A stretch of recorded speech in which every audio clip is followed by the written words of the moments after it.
What's going on, guys? So if you follow us on Instagram, you probably saw one of our recent posts. It was the Forbes list ranking the richest NBA teams. And guess what? The New York Knickerbockers, valued at $3.6 billion, right on top. Atop the Lakers, the Warriors, the Bulls, basically teams that have been much more successful than the Knicks have over the last 20 years. If you looked at the comment that we actually wrote about it, the caption, I found it to be absolutely absurd, and that's what this video is going to be about. I'm going to give you guys my take, then we're going to bring in Jay and TK and talk to you guys about it.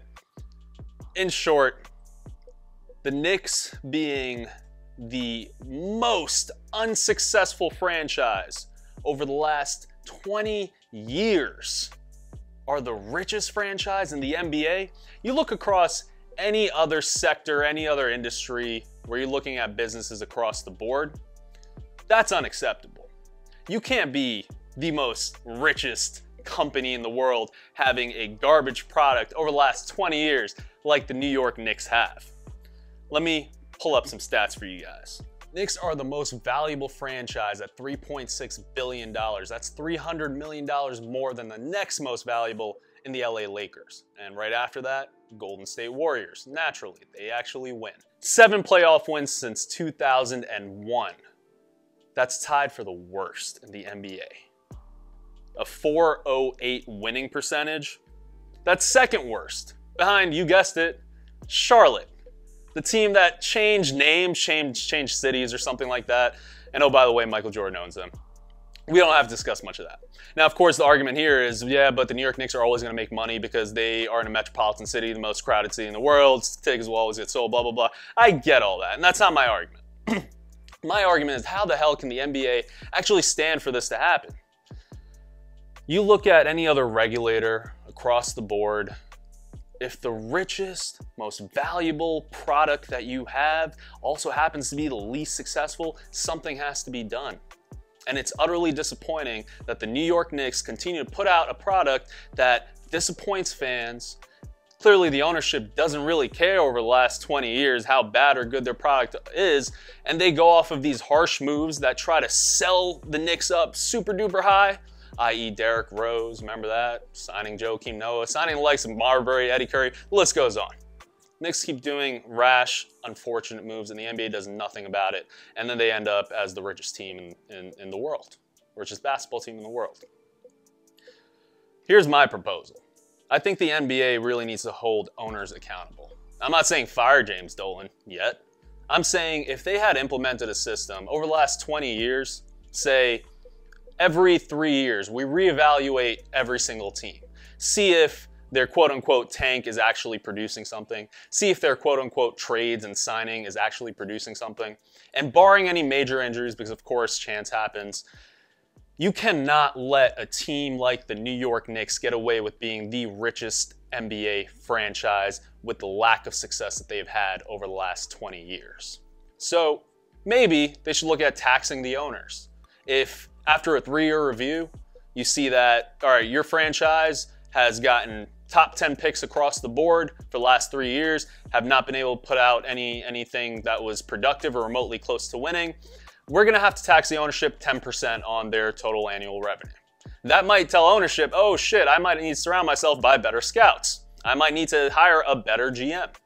Okay, 10%, no big deal. If that continues to happen, if that happens, say, over the stretch of 5 or 6 years, and the franchise continues to just be bad like the New York Knicks have, again, 7 playoff wins since 2001, come on, Knicks fans. We know how much that hurts, but the NBA doesn't care, and the Knicks are still the richest franchise in the NBA. So after 6 years, you look at that tax again. Okay, you know what? You're still making moves, and none of the moves are panning out. How much do you know about basketball? Should you be owning a team? Okay, let's jump that tax up to 30%. Maybe the owner's like, oh, you know what? I don't want to pay 30% on $3.6 billion. That's a lot of money. So I might want to sell the team. And hey, great, if we get Dolan to sell the team. If they don't want to sell the team, on the other hand, that will at least force their hand to put in smart people. Put in people that they might not necessarily get along with, but they know is better for the organization. Unless the NBA holds teams accountable, there is no way that the New York Knicks will have any kind of success as long as the owners' pockets continue to get fat just based on ticket sales. We live in the most metropolitan, most densely populated city in the world, or close to it, at least in America, that's for sure. How the hell are we as fans gonna see a decent product if ownership isn't held accountable? Who can hold ownership accountable? We can put up all the strikes we want. We can stop watching Knicks games. We can stop buying tickets. Tourists are still gonna come in and buy those. At the end of the day, it's up to the NBA to actually hold teams like this accountable. And if that doesn't happen, we're in for a tough stretch. Let's bring in Jay and TK and talk about the rest.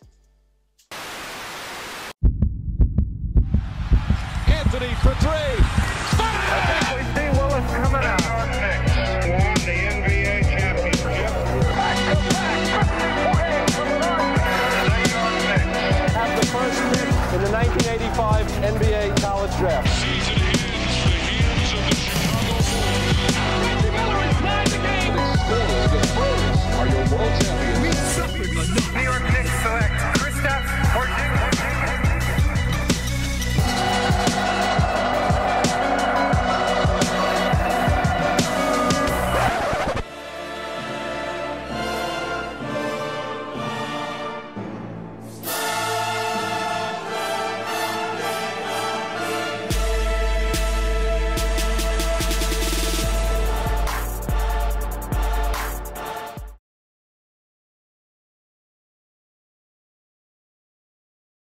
All right, guys, so it's no news to Knicks fans. We are the richest fucking franchise in the NBA and the biggest failure on any court that we step onto year after year after year. Y'all heard my rant. And the premise of it was we need the NBA to hold owners accountable, and that's not happening. Not just owners, man. Mainly the damn Knicks. They have been disastrous. Yeah, as long as I've been alive. That's a lot to ask from Silver. It's like, look, we need you to babysit the Knicks. But that's the Who thing. the hell are we gonna ask? Gold? But that's the thing. Because Like, Silver ain't cutting it. the Knicks have done the NBA has done stuff like preventing teams from tanking. They've prevented teams. Somebody call from, up Gold because Silver ain't cutting it right now. They've prevented teams from tanking by switching up the whole lottery shit next year. They've prevented teams from trading back-to-back first-round picks. So there's only so much they can do without being too intrusive. So at the end of the day, that's what I'm saying. They have to go towards ownership. But how are you going to say or implement a rule on your boss? Because you need to remember, James Dolan is Silver's boss. Exactly. At the end of the day, that is a lucrative position where money can come from anywhere in order to refill it. As far as I'm concerned, James Dolan, if you're not doing your job right and you're a detriment to the NBA product, you need to be held accountable. Listen, so I heard what you said, right? And it's a valid statement. And I think we all, as Knicks fans, would love the NBA to step in at some point and be like, all right, throw the Knicks a bone because whatever they're doing has not been I'm working. not saying throw the Knicks a bone. No, like throw him a bone, freeze a bone. No, I'm not. Freeze a bone. Throw them a bone essentially by like stopping them from making such erratic decisions. Not necessarily give them a handout. Take the but rope throw 'em a away, bone. because we always hang Yeah. ourselves. I So think there you go. the More best so like example, that. real quick, and I'll let you finish your point, is the Donnie Walsh thing where he was a great, steady GM for the Knicks, but James Dolan didn't like him. And therefore, James Dolan let him go. Like that's a decision where the owner is putting his team at detriment. And he loved Isaiah Thomas. And he way loved too many Phil times. Jackson. Yeah. And Phil didn't love him back. It's a detriment. Phil's So- toes are weird. So let me Tax ask him. you guys this, right?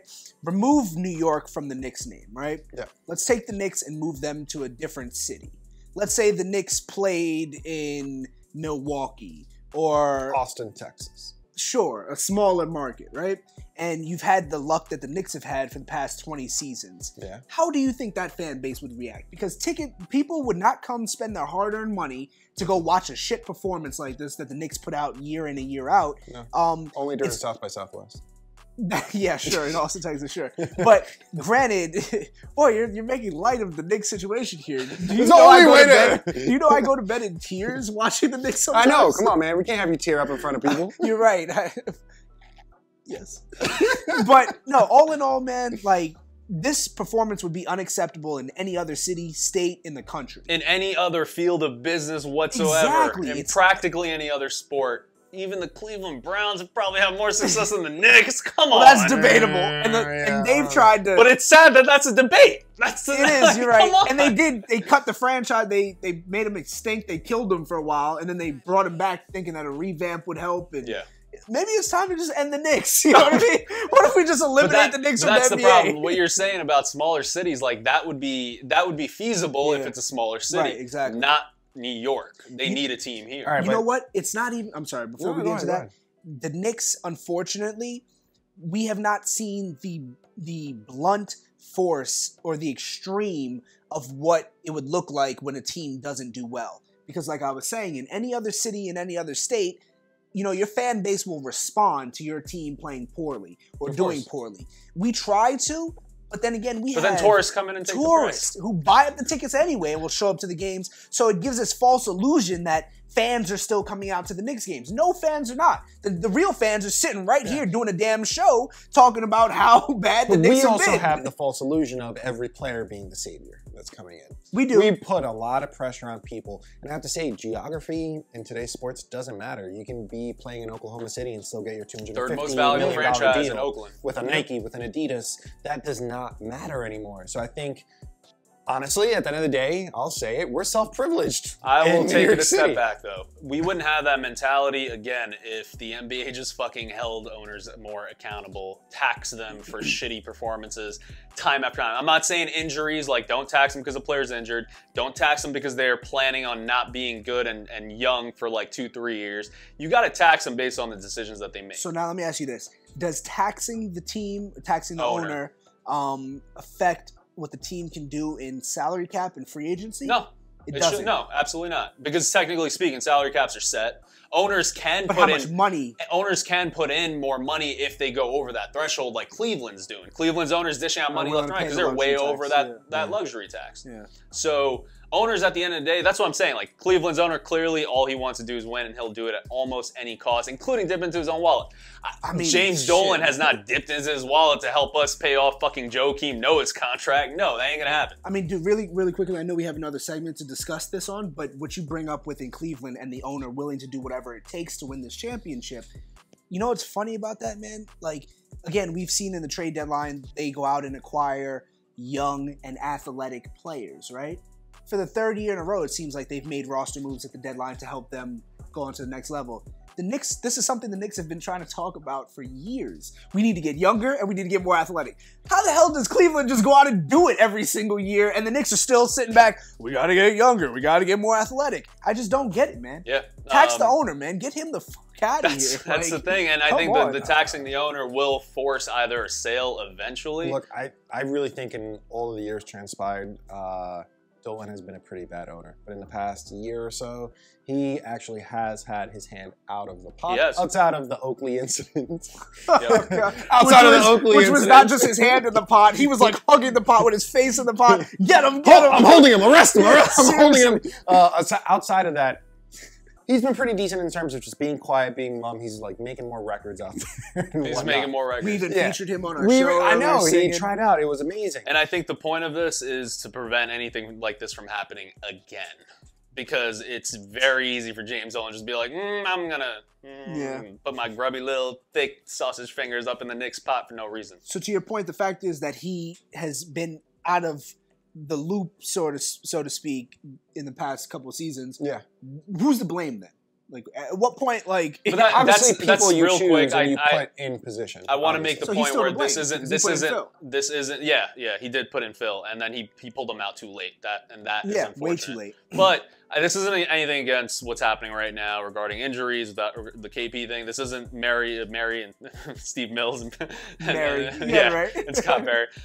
This has nothing to do with that. This has more to do with the whole entire Knicks the last 20 years and why we're in the position that we're in. It's because the NBA did not hold owners accountable. And if they continue to do that, if owners can do whatever the hell they want and continue to put out that product, that's going to be a problem. And trust me, we're not speaking from, what we've read and all this stuff. We've lived through this. We've been Knicks fans for the past 20 years and longer. So we've lived through this and we've experienced it, and we are painfully sick and tired of the franchise not giving us fans back the same love and respect that we deserve for being diehard fans for a team that has won essentially nothing. That's it. I don't even know how Clyde is still there. That's rough, and he gets paid. Clyde must have been like, he goes home and drinks his life I feel away. bad for Mike Breen and Clyde for that's what having I'm the saying. best announcers, I think, duo in the NBA, because Mike Breen, I think, is They hands gotta watch down them. the best in the NBA. BS. But, yeah, they got called the Night worst out. fucking team in the NBA. That sucks. You Some go to nights- Golden State one day, and then next day you're with the fucking Knicks, Rebecca- with Luke Cornett being the fucking featured player. Come God on. bless your soul, still dressing up and looking fabulous. If it was me, I would like, I showed up to work. I got my hair out here. I wouldn't even Girls try. show up in hair rollers, we won't care. Yeah, The we funniest won't part judge about it. the whole thing is, at this point, it's gotten so bad. Sometimes I even tune into the Knicks games just to hear what Mike Breen and Clyde Frazier have to say. Like, I don't even tune in to watch the game anymore. I just want to hear about how Mike Breen How their and Walt day's Frazier can mask how bad the Knicks are doing. So, they're not doing so bad. Well, he's slipping and dishing and that's about it, this It's guy like- can actually shoot compared to Fultz. Yeah, exactly. It's like, how are they going to mask how bad the Knicks have been doing lately? Like, that's Let the us thing I know in look the forward comments to. what you guys think regarding the whole taxing the ownership and just holding them more accountable. I don't think, personally, we'd be in this position if the NBA just held owners So more. we're looking Right, at him and if like you guys we're don't like crazy. the solution that Favre brought to the table, what are your some Silver of your guys' don't. thoughts? I got? guarantee What you got for Silver us? Let does us know. not. Should Drop we bring it in in the comments gold? below. Should we bring in gold? Call up gold because Silver ain't cutting it. Peace. Later. What's up, guys? This is your boy TK, aka John Legend, as you guys know. I want to thank you guys for watching, and please make sure you do subscribe. And if you like what you saw from previous episodes, or if you just like our faces, make sure you hit that subscribe button below. But wait, please hit that like, comment, and share as well. I'll see you guys next time. Peace.